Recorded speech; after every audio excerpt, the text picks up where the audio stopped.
Aruba é o único país do reino que ainda não tem um ombudsman.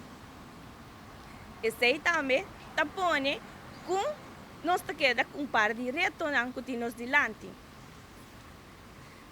Para ongeveer de 5 anos, nós estamos tratando uma lei do parlamento que está guardada para assim nós propomos essa aqui em função.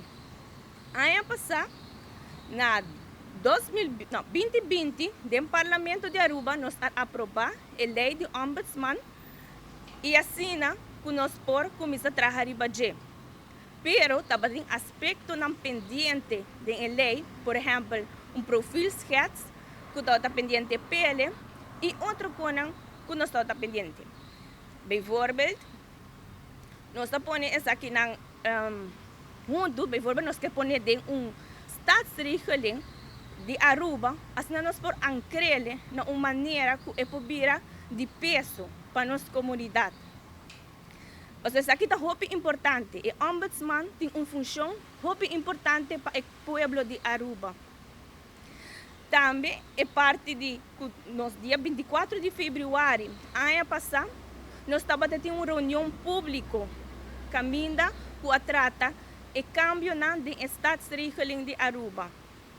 Essa aqui é bem dilante de ombudsman também que forma parte de GELE. A reunião aqui tem de 2 rondas.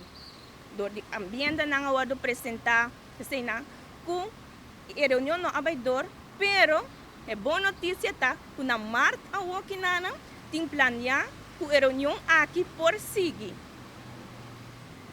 Ombudsman, sua função está muito necessário de nossa comunidade, sua função. Para Kiko, o ombudsman, o defensor do povo aqui, escuta o povo. Se tem problema na instância, por exemplo, instância de governo, não por acercar, para pedir ajuda. E sostém que o ombudsman aqui está brindando, está muito necessário. Me sabe portar, porque está mirando, portar, tem um mensagem de instituto que não raia, e essa aqui está net bom momento que o país que o ombudsman livremente para apoiar. Você apoio aqui está muito importante.